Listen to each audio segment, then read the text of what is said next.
there are a few things you will need besides the fobs you are swapping out. You will need some type of punch so that you can push the roll pin that holds the key blade in place out of the key fob. You will also need the punch to push the roll pin back in place in the new fob. I ended up buying this flip key vise off Amazon for around $27. You could probably get the job done without this kit, but it made things a lot easier for me. You will also need a rubber mallet or a hammer. I also used WD-40 as well as a file. Now, everyone won't need the WD-40 and or the file. If you get a generic fob like I did, you may have to do some minor adjustments, hence the WD-40 and the file. If you don't want to have to deal with this issue, I would suggest only buying factory replacements for your key fob. For just about anything, really. Now, let's see what we got. Cameraman, hit them with the overhead. As you can see, this thing was not made in the USA.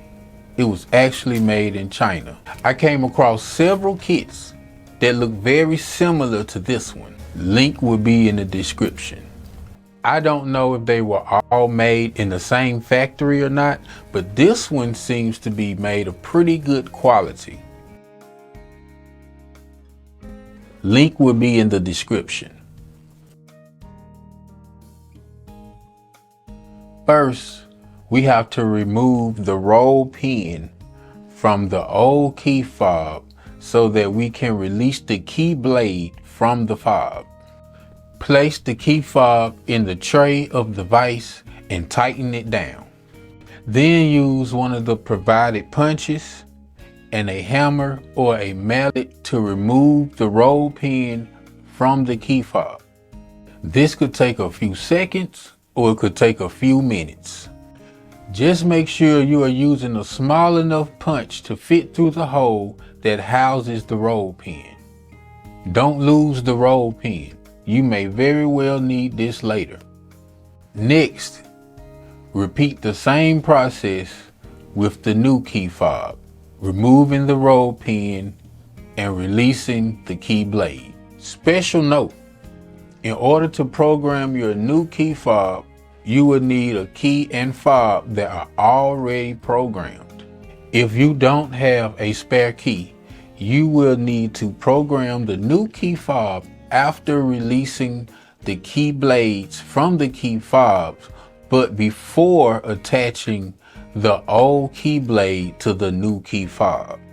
So if this applies to you, skip ahead to the programming section now. Otherwise, now you can attach your already cut key blade to your new key fob. This is where I ran into my issues. As I mentioned before, the new key fob is not a factory replacement. So the new key blades are not the exact same length and thickness of the factory key blades, which means the hole that houses the roll pin is slightly obstructed. Lucky for me, I have a multi-tool that just so happens to have a file on it.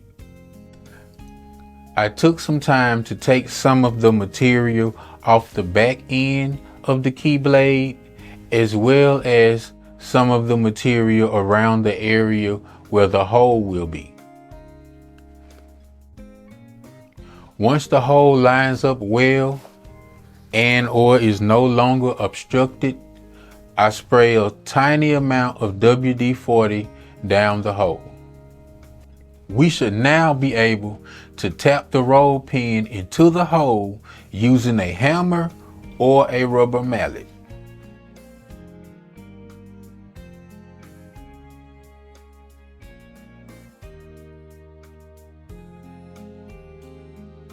Programming your key fob.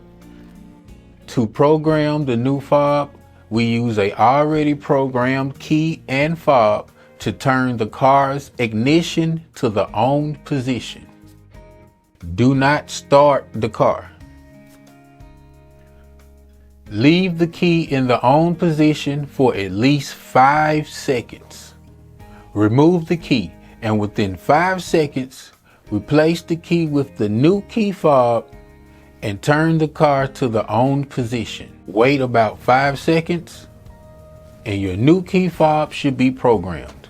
I hope this video was very helpful to you. The link for the key fob and the vice kit will be in the description. These are not affiliate links, so a like and subscribe will go a long way for helping the channel. Thank you and goodbye.